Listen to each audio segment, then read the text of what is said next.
यांच्या स्वागतासाठी मी प्रचारण करत आहे। आयुष्यमान नैतिक मिश्रा यांनी त्यांचं स्वागत करावं।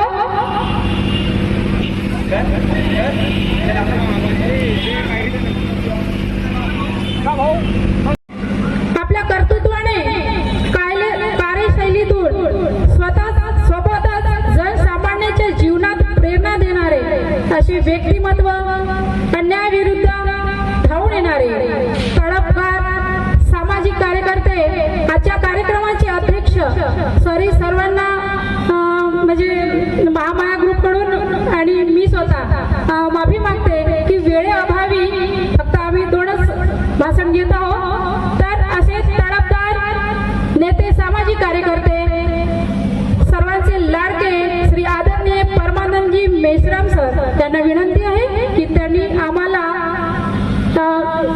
मार्गदर्शन करावं। जय भीम।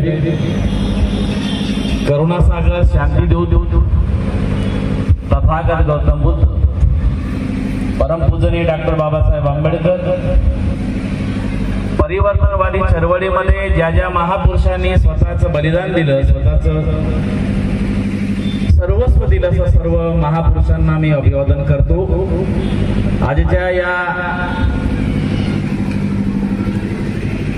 पवित्र आणि कष्टामधून निर्माण झालेल्या भूमीवरती स्मारक समितीवर मी उभा आहे,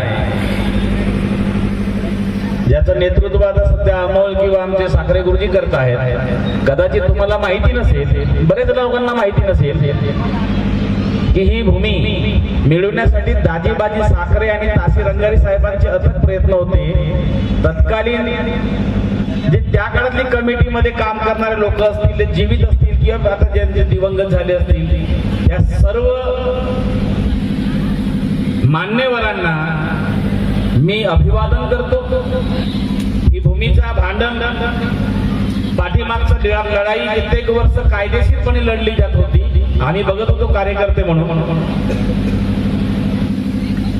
आजच्या या कार्यक्रमाच्या निमित्तानं, बुद्ध पौर्णिमेच्या कार्यक्रमाच्या निमित्तानं विकास राजा यांचा प्रबोधात्मक कार्यक्रम जे होतो आहे या भूमीवरती, या कार्यक्रमाचे मान्यवर जे मुख्य अतिथी म्हणून लाभलेले आहेत, माझे सन्मित्र मदनजी रामटेके साहेब, या स्मारक समितीचे अध्यक्ष दीपक साखरे गुरुजी, या माणसाचं आयुष्य गेलेलं आहे, या माणसाचं म्हणजे अर्धी मास्तर की शाळेमध्ये अर्धी मास्तर की इकडेच गेलेली आहे, मी बघितलेलं आहे 30 वर्षामध्ये। आणि उपस्थित या प्रज्ञापीठावर उपस्थित सर्व माझ्या बंधू आणि भगिनींनो, सर्वांचं नाव घेणं शक्य नाही आणि सूचना आलेली आहे की लवकर आपलं आटोपत घ्या। आणि कार्यक्रमाच्या निमित्तानं उपस्थित असणाऱ्या सर्व माझ्या बंधू आणि भगिनींनो, मित्र, प्रथमतः मी स्वतःला धन्य समजतो की आमच्या पूर्वजांनी ज्या फार कष्टाने ही भूमी निर्माण केली, त्या पवित्र भूमीवरून आज मी तुम्हाला एक मार्गदर्शक म्हणून किंवा एक वक्ता म्हणून तुमच्या समोर उभा आहे। मी महामाया ग्रुपच्या वतीनं जे प्रत्येक वर्षी विविध कार्यक्रम आयोजित करीत आहेत त्यांना धन्यवाद देतोच, परंतु वडिलकीच्या नात्यानं आणि सामाजिक चळवळीमधला एक कार्यकर्ता या नात्यानं तुम्हाला विनंती करतो की कार्यक्रम असे फक्त विकास राजा असेल की परमानंद मेश्राम असतील किंवा बाकीच्यांचे कार्यक्रम आपण करत असतो, ती समाजसेवा आहे अशाचा भाग नाही। ज्या आपण जमिनीवरती आहोत त्या ठिकाणी 120 ट्रक रेती, माती, मुरुम अमोलनं टाकलेलं आहे, ज्याचं सौंदर्य आज फार चांगलं दिसतं या विहाराच्या परिसरातलं। परंतु अमोल किंवा अमोलची टीम असेल, मी तुम्हाला विनंती करतो की हा परिसरातला भाग फक्त सौंदर्य आणि फुलून दिसला, सुंदर दिसला म्हणून बुद्धाच्या धम्म जो बाबासाहेब आंबेडकरांनी 1956 ला दिला तो होतो अशातला भाग नाही। जर तुम्हाला बाबासाहेब आंबेडकरांनी 14 ऑक्टोबरला 56 ला जी बुद्धाची दीक्षा दिली, जो करुणामय म्हणजे ज्याला मानवतावाद बुद्धाचा धम्म म्हणतात, ज्याला विज्ञानवादी बुद्धाचा धम्म म्हणतात, ज्या धम्मामध्ये जातीला आणि पंथाला काही स्थान नाही, आत्म्याला आणि परमात्म्याला स्थान नाही, जिथं बुद्ध स्वतःला सांगतो की मी मुक्तीदाता नाही, मी मार्गदाता आहे, बुद्धाच्या तत्वज्ञानाचं प्रमाण म्हणून बुद्ध म्हणत नाही की तुम्ही स्वीकार करा, बुद्ध म्हणाले की माझ्या तत्वज्ञानाची चिकित्सा करा, तर तुम्हाला जर वाटत असेल तर स्वीकार करा। 2 मिनिटं बोलतो। असा बुद्धाचा धम्म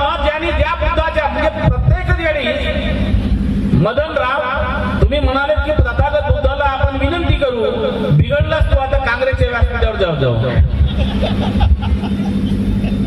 बुद्धाला विनंती केलं जात नाही. बुद्ध हा माणूस आहे. बुद्ध हा म्हणजे देव नाही. बुद्धाला सांगितलं की मी मुक्तिदाता नाहीये, मार्गदाता आहे. मी मगाशी जे सांगितलं की बुद्ध त्याही पलीकडे जाऊन सांगतात की माझ्या तत्वज्ञानाचं मी म्हणतो म्हणून प्रमाण आहे असं नाही, तर माझ्या तत्वज्ञानाची चिरफाड करा, त्याचं चिकित्सा करा आणि तुमच्या सदसद विवेक बुद्धीला जर वाटत असेल तर तुम्ही त्याचा स्वीकार करा. अशा बुद्धाचा धम्म जेव्हा डॉक्टर बाबासाहेब आंबेडकरांनी दिला, दुर्दैवानं आम्ही म्हणजे 14 ऑक्टोबरला नागपूरला दीक्षा दिली, 16 तारखेला चंद्रपूरला पुन्हा दीक्षा दिली आणि बाबासाहेब आंबेडकरांनी मदन भीती दाखवली. तुमच्यामुळे मला ते तुझ्या हाताला जे धागे दोरे दिसतात ना, लाल लाल काळे काळे, मला भीती आहे रे की 14 ऑक्टोबरला बाबासाहेबांनी दीक्षा दिली, त्याचं काय करावं. बाबासाहेब आंबेडकरांनी सांगितलं की जगामध्ये मी विज्ञानवादी तुम्हाला बुद्धाचा धम्म दिलेला आहे, जो मानवतावादी आहे, विज्ञानावर आधारित आहे, जो शिलाला महत्व देतो. इथे आमचे मित्र आहेत, शफीर आहे, माझे मित्र आहे. प्रत्येक देशाच्या जगामधल्या ज्या ज्या धर्मनिर्मात्यांनी धर्माची निर्मिती केली त्यांनी स्वतःला केंद्रबिंदू मानलं. म्हणजे गीतेमध्ये सांगितलं गेलं की यदा यदा हि धर्मस्य ग्लानिर्भावनी भारता अभिवृद्धानं धर्मस्य संभवामी युगे युगे. गीतेमध्ये सांगितलं जातं मुस्लिम समाजामध्ये जे कुराण शरीफ मध्ये लिहिलं गेलं त्याच्यामध्ये खसखशीच्या दाण्याएवढा जरी बदल करायचा प्रयत्न केला तरी करू शकत नाही. सलमान रश्दीने सांगितलं की जगामधल्या मुस्लिमांची जी आज अवस्था आहे ती अवस्था यासाठी की आम्ही धर्मांध आहोत, आम्ही धर्मांध आहोत. चिकित्सा करायला जागा नाहीये. मी कोणावर टीका करायसाठी उभा नाहीये. मी बुद्धाच्या धम्माच्या आणि बाकीच्या लोकांच्या मध्ये मदनीचं सांगितलं की बुद्धाला आपण विनंती करतो, बुद्धाला आत्म्याची विनंती नको करू. बुद्धाकडे कोणी जात नाही मेल्यावरती. बुद्धाला जर खरा शरण जायचं असेल तर शिलातून जावं लागतं, हे बुद्ध म्हणाले. सलमान रश्दी नावाचा एक ग्रस्तानी विज्ञानवादी माणूस आहे, सुधारणवादी लेखक आहे, त्यांनी सांगितलं की ना खुदा हमें डुबो दे तो कोई बात नहीं, हम तो डुबे खुदाओं पे भरोसा करके. येशू ख्रिस्त म्हणाले की तुम्ही माझ्याकडे या, माझी आराधना करा, मी तुम्हाला हे देतो ते देतो. बुद्ध म्हणाले नाही. बुद्ध म्हणाले या कधीच भव, तू स्वयं प्रकाशित हो, तुझा स्वतःचा उद्धार तू स्वतः करू शकशील. जगातला कोणी नाही, मी नाही आणि गौतम बुद्ध पण नाही. असा बाबासाहेब आंबेडकरांनी दिलेला बुद्धाचा धम्म बाबासाहेबांना जी भीती होती, जे 16 तारखेला चंद्रपूरला बाबासाहेब म्हणाले की जगामधला मी विज्ञानवादी बुद्धाचा धम्म तुम्हाला देतो आहे. आणि म्हणून जगाच्या तमाम लोकांची नजर जे बुद्ध देश आहे त्यांची नजर तुमच्याकडे लागलेला आहे. तर तुमच्या विवेकावर आणि तुमच्या आचरणावर बुद्धाचा धम्म हा टिकून राहणार आहे. जर तुम्ही व्यवस्थित बुद्धाच्या धम्माची संकल्पना आचरणात आणली तर बुद्धाचा धम्म तुम्हाला देण्याचं खरं हे होईल. नाही तर बुद्धाचा धम्म ह्या देशाच्या महाराणी नाचवला असं होईल. 56च्या नंतर 2026 मध्ये जेव्हा बघतो अनेक महाराजांच्या हाताला दांगे दौड दिसतात, अनेकांच्या पाया बायकांना आणि माणसांना, मुलींना आणि मुलांना त्याच्या पायाच्या बाजूला काळे धागे घेऊन बसतात. आणि तुमच्या घरामध्ये देवाने अजूनही जिवंत आहेत. अजूनही बाबासाहेब आंबेडकरांनी बुद्धाच्या बाजूला टाकल घातला विकू छक्कर उभा राहिला जर असेल तर तुम्हाला आणि मला बाबासाहेब आंबेडकरांनी तथागत बुद्धाच्या तत्वज्ञानाचा अनुयायी म्हणून घ्यायची तुमची नैतिक लायकी नाहीये हे या दिवशी तुम्हाला स्पष्ट करावं लागेल.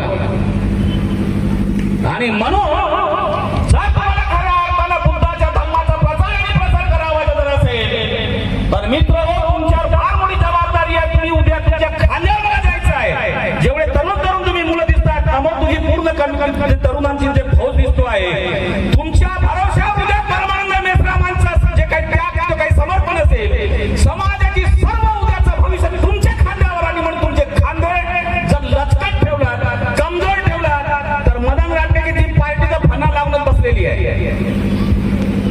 आणि म्हणून मित्र येणाऱ्या कालखंडामध्ये बाबासाहेब आंबेडकर स्वप्न भारताचं स्वप्न अखंड भारतात आणि तुमचं स्वतःचं जर उज्ज्वल भविष्य करायचं असेल तर तुम्हाला एक व्हावं लागेल. एका नियतीने एक लागेल. परमानंद मेश्रामची कितीही संस्कृत मध्ये राबवली सोबत जरी असली तर तुम्ही आपल्या घरामध्ये गुंडाळून ठेवा. परंतु जिथे बाबासाहेब आंबेडकरांचा आणि बुद्धाच्या तत्वज्ञानासाठी जर एकत्र यायचं असेल तर सर्व विसरा आणि या पवित्र दीक्षाभूमीला, या पवित्र स्मारक समितीला आपला माथा टेकवा. इथली भूमी जी माती आपल्या मस्तकाला लावून एक नवसंकल्प उभा करा आणि नवसंकल्पामधून उद्याचा बाबासाहेब आंबेडकरांच्या स्वप्नातला बुद्धाचा धम्म उभा करा. यावेळी याच निमित्ताने एवढं बोलतो आणि मला माहिती आहे मग 3 वेळ माझ्याकडे आलाय. याच्या सहनशीलतेचा अंत न बघता मी इथेच थांबतो. धन्यवाद. जय भीम. धन्यवाद दादा. खरंच बुद्ध हे मुक्तिदाता नसून मार्गदाता आहे. या ठिकाणी भीम बुद्ध गीतांचा प्रबोधनात्मक कार्यक्रम या ठिकाणी